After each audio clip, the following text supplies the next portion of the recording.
The Woman in White by Wilkie Collins. Track 2. The First Epoch. 5. She has escaped from my asylum. I cannot say with truth that the terrible inference which those words suggested flashed upon me like a new revelation. Some of the strange questions put to me by the woman in white, after my ill-considered promise to leave her free to act as she pleased, had suggested the conclusion either that she was naturally flighty and unsettled, or that some recent shock of terror had disturbed the balance of her faculties.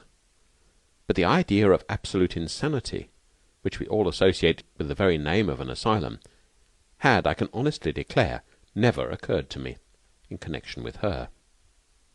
I had seen nothing in her language or her actions to justify it at the time, and even with the new light thrown on her by the words which the stranger had addressed to the policeman, I could see nothing to justify it now. What had I done? Assisted the victim of the most horrible of all false imprisonments to escape, or cast loose on the wide world of London an unfortunate creature whose actions it was my duty and every man's duty mercifully to control? I turned, sick at heart, when the question occurred to me, and when I felt self-reproachfully that it was asked too late. In the disturbed state of my mind it was useless to think of going to bed.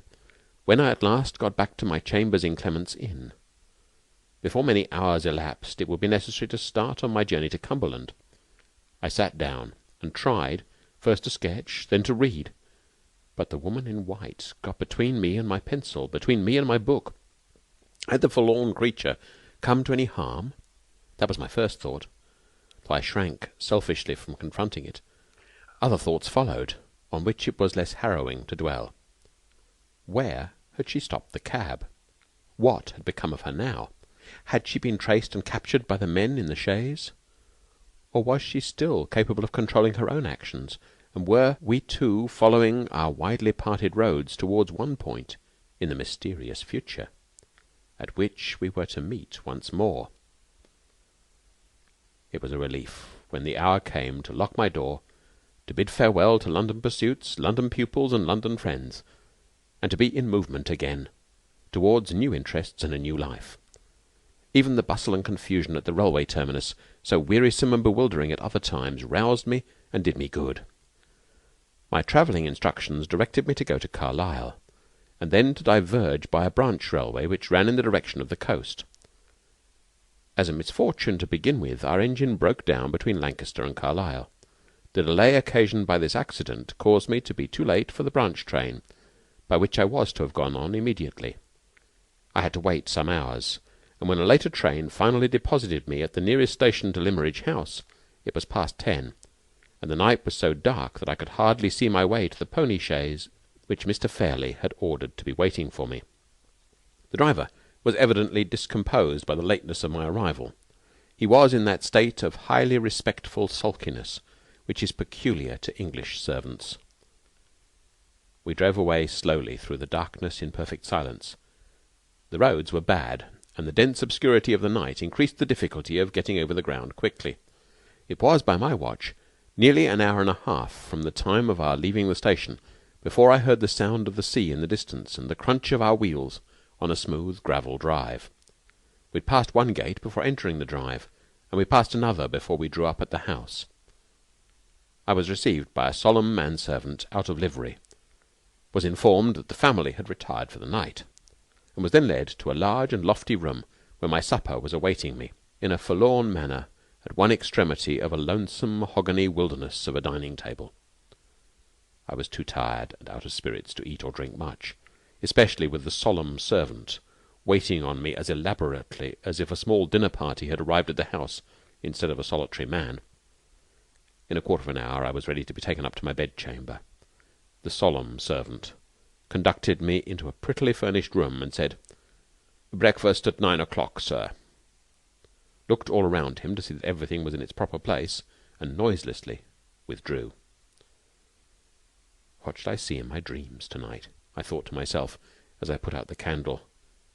The woman in white, or the unknown inhabitants of this Cumberland mansion? It was a strange sensation to be sleeping in the house like a friend of the family, and yet not to know one of the inmates even by sight. 6.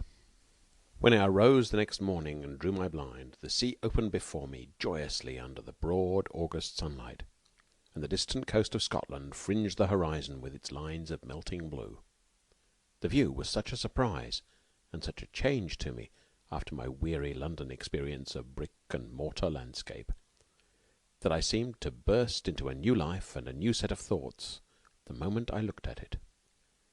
A confused sensation of having suddenly lost my familiarity with the past, without acquiring any additional clearness of idea in reference to the present or the future, took possession of my mind. Circumstances that were but a few days old faded back in my memory as if they had happened months and months since.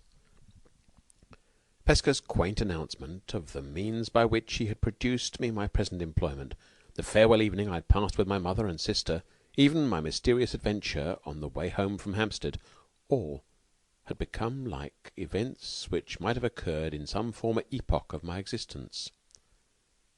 Although the woman in white was still in my mind, the image of her seemed to have grown dull and faint already.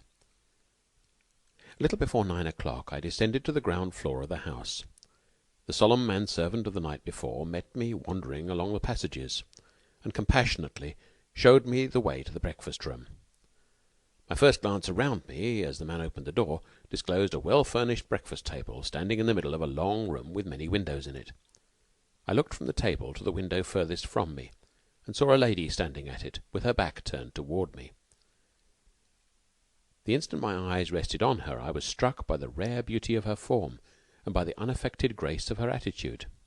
Her figure was tall, yet not too tall, comely and well developed, yet not fat. Her head set on her shoulders with an easy, pliant firmness.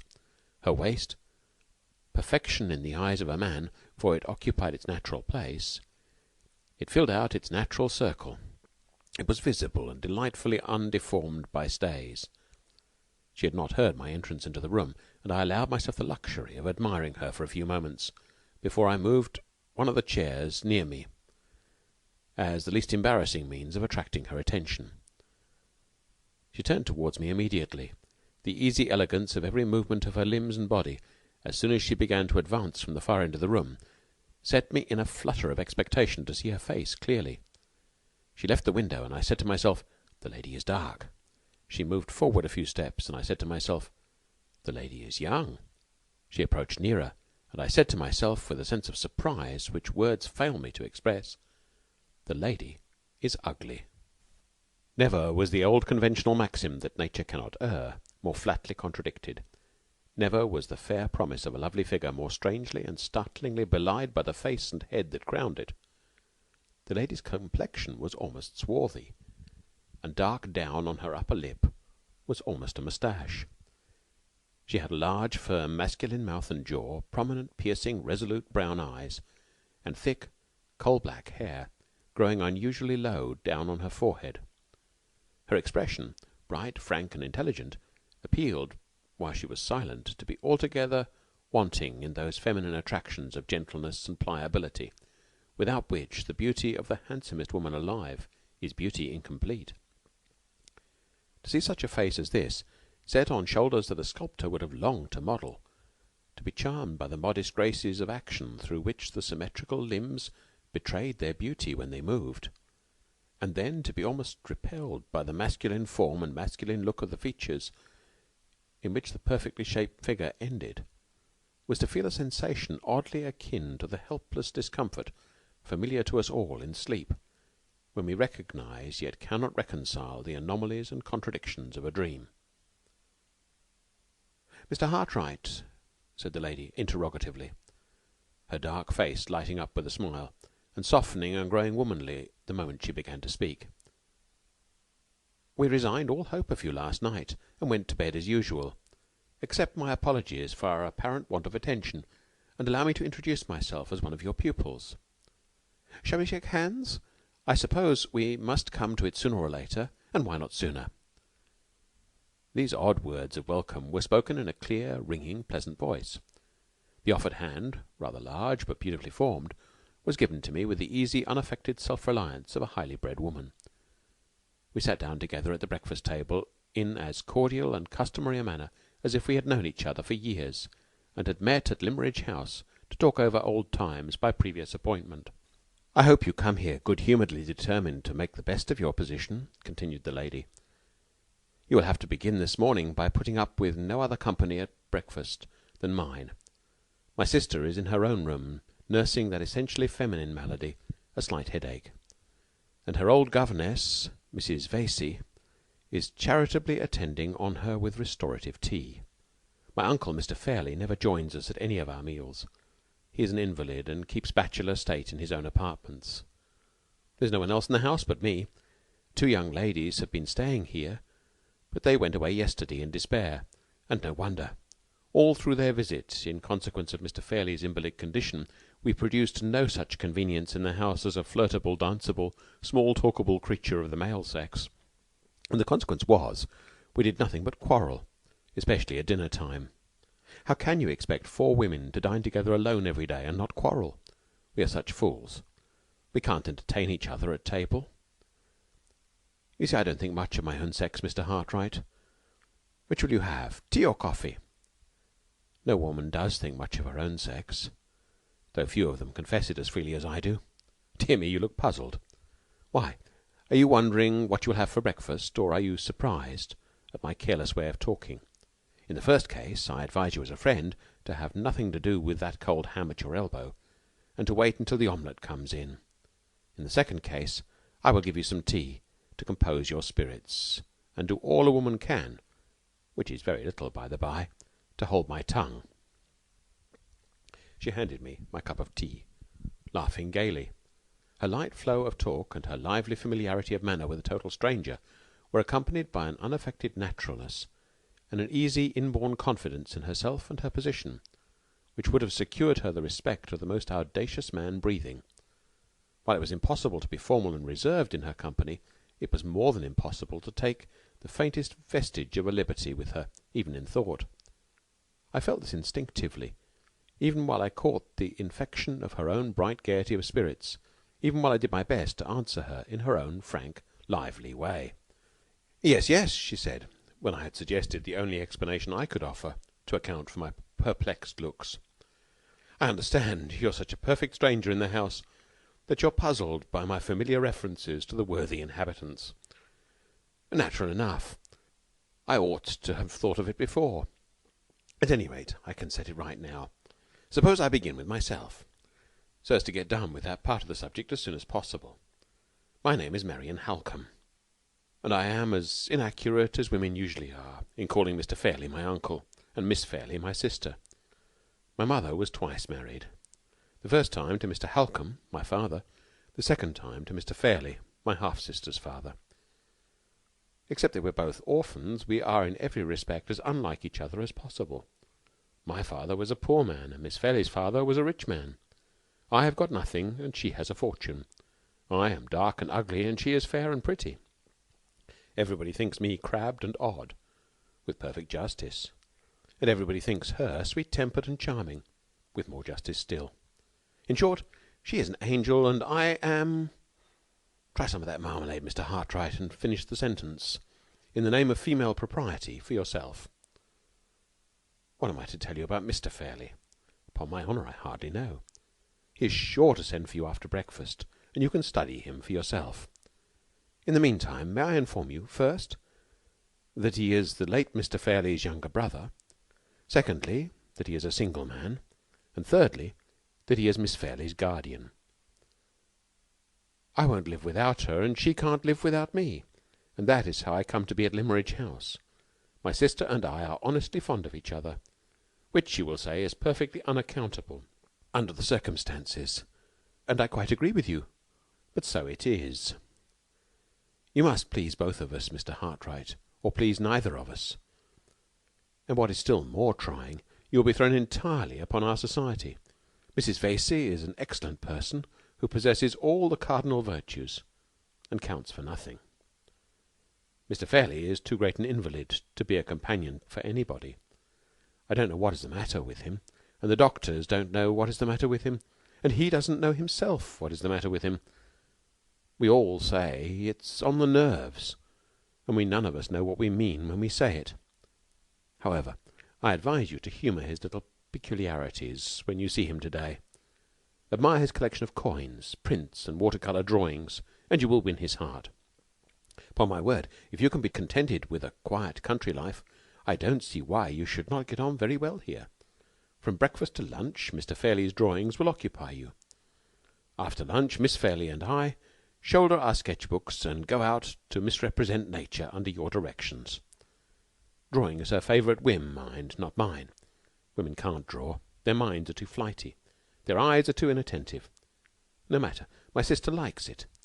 And so I waste paint and spoil paper for her sake, as composedly as any woman in England. As for the evenings, I think we can help you through them. Miss Fairley plays delightfully. For my own poor part, I don't know one note of music from the other.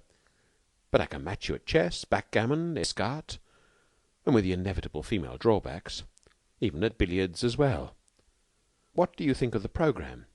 Can you reconcile yourself to our quiet, regular life? Or do you mean to be restless and secretly thirst for change and adventure in the humdrum atmosphere of Limmeridge House? She had run on thus far in her graceful, bantering way, with no other interruptions on my part than the unimportant replies which politeness required of me. The turn of the expression, however, in her last question, or rather the one chance word adventure, lightly as it fell from her lips, recalled my thoughts to my meeting with the woman in white, and urged me to discover the connection which the stranger's own reference to Mrs. Fairley informed me must once have existed between the nameless fugitive from the asylum and the former mistress of Limmeridge House.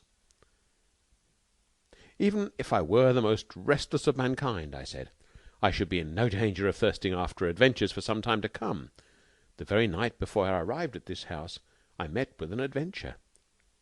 And the wonder and excitement of it, I can assure you, Miss Halcombe, will last me for the whole term of my stay in Cumberland, if not for a much longer period. You don't say so, Mr. Hartright. May I hear it? You have a claim to hear it. The chief person in the adventure was a total stranger to me, but may perhaps be a total stranger to you. But she certainly mentioned the name of the late Mrs. Fairley, in terms of the sincerest gratitude and regard. Mentioned my mother's name? You interest me indescribably. Pray go on. I at once related the circumstances under which I had met the woman in white, exactly as they had occurred, and I repeated what she had said to me about Mrs. Fairley and Limmeridge House, word for word. Miss Halcombe's bright, resolute eyes looked eagerly into mine, from the beginning of the narrative to the end. Her face expressed vivid interest and astonishment, but nothing more. She was evidently as far from knowing any clue to the mystery as I was myself. "Are you quite sure of those words referring to my mother?" she asked. "Quite sure," I replied. "Whoever she may be, the woman was once at school in the village of Limmeridge, was treated with especial kindness by Mrs. Fairley, and in grateful remembrance of that kindness feels an affectionate interest in all surviving members of the family. She knew that Mrs. Fairley and her husband were both dead, and spoke of Miss Fairley as if they had known each other when they were children." "You said, I think, that she denied belonging to this place." "Yes, she told me she came from Hampshire." "And you entirely failed to find out her name?" "Entirely." "Very strange. I think it quite justified Mr. Hartright in giving the poor creature her liberty, for she seems to have done nothing in your presence to show herself unfit to enjoy it. But I wish you'd been a little more resolute in finding out her name. We must really clear up this mystery in some way. You'd better not speak of it yet to Mr. Fairley or to my sister. They are both of them, I'm certain, quite as ignorant of who the woman is, or of what her past history in connection with us can be, as I am myself. But they are also, in widely different ways, rather nervous and sensitive, and you'd only fidget one and alarm the other to no purpose. As for myself, I am all aflame with curiosity, and I devote my whole energies to the business of discovery from this moment. When my mother came here after her second marriage, she certainly established the village school just as it exists at the present time. But the old teachers are all dead or gone elsewhere, and no enlightenment is to be hoped for from that quarter. The only other alternative I can think of—" At this point we were interrupted by the entrance of a servant, with a message from Mr. Fairlie, intimating that he would be glad to see me as soon as I had done breakfast. "Wait in the hall," said Miss Holcombe, answering the servant for me in her quick, ready way. "Mr. Hartright will come out directly. I was about to say," she went on, addressing me again, "that my sister and I have a large collection of my mother's letters, addressed to my father and to hers. In the absence of any other means of getting information, I'll pass the morning in looking over my mother's correspondence with Mr. Fairlie. He was fond of London and was constantly away from his country home, and she was accustomed at such times to write and report to him how things went on at Limmeridge. Her letters are full of references to the school in which she took so strong an interest, and I think it more than likely that I may have discovered something when we meet again. The luncheon hour is 2, Mr. Hartright. I shall have the pleasure of introducing you to my sister at that time, and we will occupy the afternoon in driving round the neighbourhood and showing you all our pet points of view. Till 2 o'clock, then. Farewell." She nodded to me with the lively grace, the delightful refinement of familiarity which characterized all that she did and all that she said, and disappeared by a door at the lower end of the room. As soon as she had left me, I turned my steps towards the hall, followed the servant, on my way for the first time to the presence of Mr. Fairlie. 7. My conductor led me upstairs into a passage which took us back to the bedchamber in which I had slept during the past night, and opening the door next to it, begged me to look in. "I have my master's orders to show you your own sitting-room, sir," said the man, "and to inquire if you approve of the situation and the light." I must have been hard to please indeed if I had not approved of the room, and of everything about it. The bow window looked out on the same lovely view which I had admired in the morning from my bedroom. The furniture was the perfection of luxury and beauty. The table in the centre was bright with gaily bound books, elegant conveniences for writing, and beautiful flowers. The second table near the window was covered with all the necessary materials for mounting water-colour drawings, and had a little easel attached to it, which I could expand or fold up at will. The walls were hung with gaily tinted chintz, and the floor was spread with Indian matting in maize colour and red. It was the prettiest and most luxurious little sitting-room I had ever seen, and I admired it with the warmest enthusiasm. The servant was far too highly trained to betray the slightest satisfaction. He bowed with icy deference when my terms of eulogy were all exhausted, and silently opened the door for me to go out into the passage again. We turned a corner and entered the long second passage, ascended a short flight of stairs at the end, crossed a small circular upper hall, and stopped in front of a door covered with dark baize. The servant opened this door and led me a few yards to a second, opened that also, and disclosed 2 curtains of pale sea-green silk hanging before us, raised one of them noiselessly, softly uttered the words, "Mr. Hartright," and left me. I found myself in a large, lofty room with a magnificent carved ceiling, and with carpet all over the floor, so thick and soft that it felt like piles of velvet under my feet. One side of the room was occupied by a long bookcase of some rare inlaid wood that was quite new to me. It was not more than 6 feet high, and the top was adorned with statuettes in marble, ranged at regular distances one from the other. On the opposite side stood 2 antique cabinets, and between them and above them hung a picture of the Virgin and Child, protected by glass and bearing Raphael's name on the gilt tablet at the bottom of the frame. On my right hand and on my left, as I stood inside the door, were chiffonières and little stands in buhl and marqueterie, loaded with figures in Dresden china, with rare vases, ivory ornaments, and toys and curiosities that sparkled at all points with gold, silver, and precious stones. At the lower end of the room opposite to me, the windows were concealed, and the sunlight was tempered by large blinds of the same pale sea-green colour as the curtains over the door. The light thus produced was deliciously soft, mysterious, and subdued.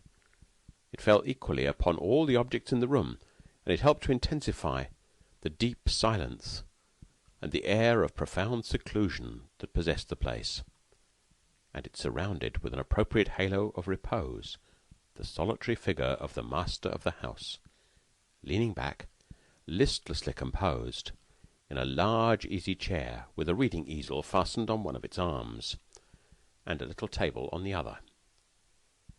If a man's personal appearance, when he is out of his dressing-room, and when he has passed 40, can be accepted as a safe guide to his time of life, which is more than doubtful, Mr. Fairley's age when I saw him might have reasonably been computed as over 50 and under 60 years. His beardless face was thin, worn, and transparently pale, but not wrinkled. His nose was high and hooked. His eyes were of a dim greyish blue, large, prominent, and rather red around the rims of the eyelids. His hair was scanty, soft to look at, and of that light sandy colour which is the last to disclose its own changes towards grey. He was dressed in a dark frock-coat, of some substance much thinner than cloth, and in waistcoat and trousers of spotless white. His feet were effeminately small, and were clad in buff-coloured silk stockings, and little womanish bronze leather slippers. 2 rings adorned his white, delicate hands, the value of which even my inexperienced observation detected to be all but priceless. Upon the whole, he had a frail, languidly fretful, over-refined look, something singularly and unpleasantly delicate in its association with a man, and at the same time something which could by no possibility have looked natural and appropriate if it had been transferred to the personal appearance of a woman. My morning's experience with Miss Halcombe had predisposed me to be pleased with everybody in the house, but my sympathies shut themselves up resolutely at the first sight of Mr. Fairley. On approaching nearer to him, I discovered that he was not so entirely without occupation as I had first supposed.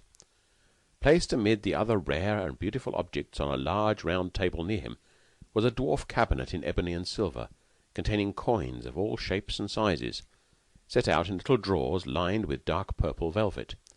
One of these drawers lay on the small table attached to his chair, and near it were some tiny jeweller's brushes, a wash-leather stump, and a little bottle of liquid, all waiting to be used in various ways for the removal of any accidental impurities which might be discovered on the coins. His frail white fingers were listlessly toying with something which looked, to my uninstructed eyes, like a dirty pewter medal with ragged edges, when I advanced within a respectful distance of his chair and stopped to make my bow. "So glad to possess you at Limmeridge, Mr. Hartright," he said in a querulous, croaking voice, which combined in anything but an agreeable manner a discordantly high tone with a drowsily languid utterance. "Pray sit down, and don't trouble yourself to move the chair, please. In the wretched state of my nerves, movement of any kind is exquisitely painful to me. Have you seen your studio? Will it do?" "I've just come from seeing the room, Mr. Fairley, and I assure you—" He stopped me in the middle of my sentence by closing his eyes and holding up one of his white hands imploringly. I paused in astonishment, and the croaking voice honoured me with this explanation. "Pray excuse me, and could you contrive to speak in a lower key? In the wretched state of my nerves, loud sound of any kind is indescribable torture to me. You will pardon an invalid. I only say to you that the lamentable state of my health obliges me to say to everybody. Yes. And you really like the room?" "I could wish for nothing prettier and nothing more comfortable," I answered, dropping my voice, and beginning to discover already that Mr. Fairley's selfish affectation and Mr. Fairley's wretched nerves meant one and the same thing. "So glad. You will find your position here, Mr. Hartright, properly recognized. There is none of the horrid English barbarity of feeling about the social position of an artist in this house. So much of my early life has been passed abroad that I have quite cast my insular skin in that respect. I wish I could say the same of the gentry, detestable word, but I suppose I must use it, of the gentry in the neighbourhood. They are sad Goths in art, Mr. Hartright, people, I do assure you, who would have opened their eyes in astonishment if they had seen Charles V. pick up Titian's brush for him. Do you mind putting this tray of coins back in the cabinet, and giving me the next one to it? In the wretched state of my nerves, exertion of any kind is unspeakably disagreeable to me. Yes, thank you." As a practical commentary on the liberal social theory which he had just favoured me by illustrating, Mr. Fairley's cool request rather amused me. I put back one drawer and gave him the other. with all possible politeness. He began trifling with the new set of coins and the little brushes immediately, languidly looking at them and admiring them all the time he was speaking to me. "A thousand thanks and 1,000 excuses. Do you like coins?" "Yes. So glad we have another taste in common besides our taste for art. Now, about the pecuniary arrangements between us. Do tell me. Are they satisfactory?" "Most satisfactory, Mr. Fairley." "So glad. And what next? Ah, I remember. Yes. In reference to the consideration which you are good enough to accept for giving me the benefit of your accomplishment in art, my steward will wait on you at the end of the first week to ascertain your wishes. And what next? Curious, is it not? I had a great deal more to say, and I appear to have quite forgotten it. Do you mind touching the bell in that corner? Yes. Thank you." I rang, and a new servant noiselessly made his appearance, a foreigner, with a set smile and perfectly brushed hair, a valet every inch of him.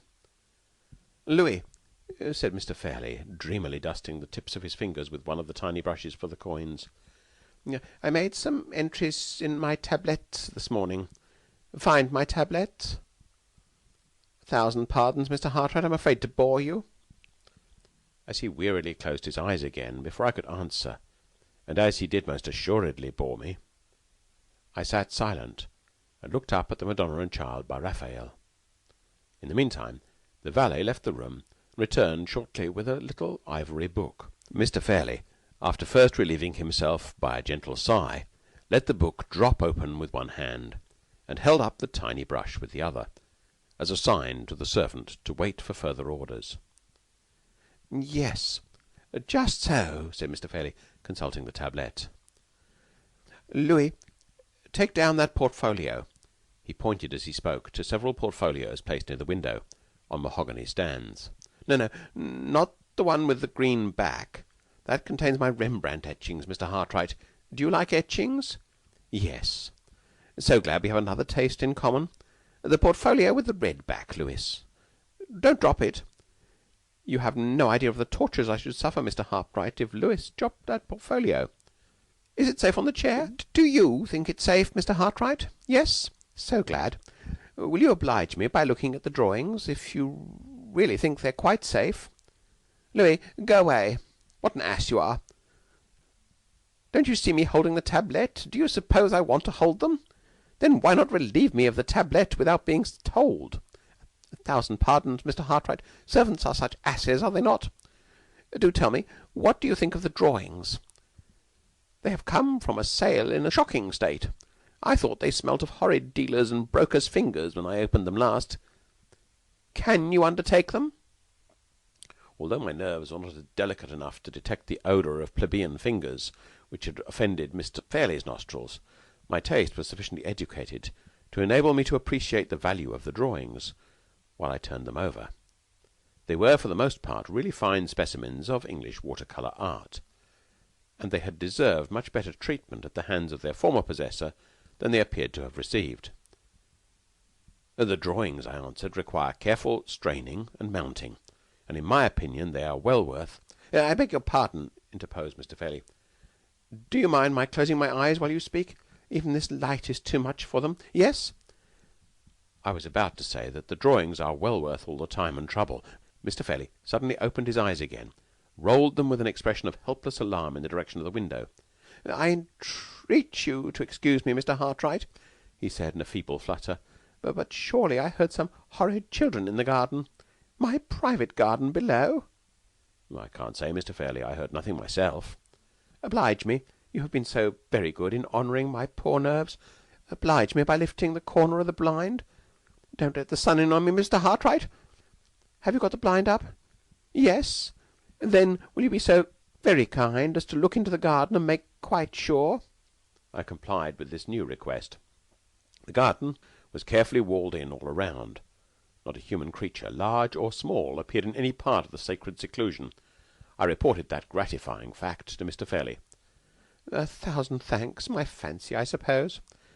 There are no children, thank heaven, in the house, but the servants, persons born without nerves, will encourage the children from the village. Such brats! Oh, dear me, such brats! Shall I confess it, Mr. Hartright? I sadly want a reform in the construction of children. Nature's only idea seems to be to make them machines for the production of incessant noise. Surely our delightful Raffaello's conception is infinitely preferable." He pointed to the picture of the Madonna, the upper part of which represented the conventional cherubs of Italian art, celestially provided with sitting accommodation for their chins on balloons of buff-coloured cloud. "Quite a model family," said Mr. Fairley, leering at the cherubs.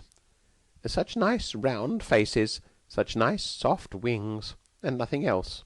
No dirty little legs to run about on, no noisy little lungs to scream with. How immeasurably superior to the existing construction. I will close my eyes again, if you will allow me. And you really can manage the drawings? So glad. Is there anything else to settle? If there is, I think I have forgotten it. Shall we ring for Louis again?"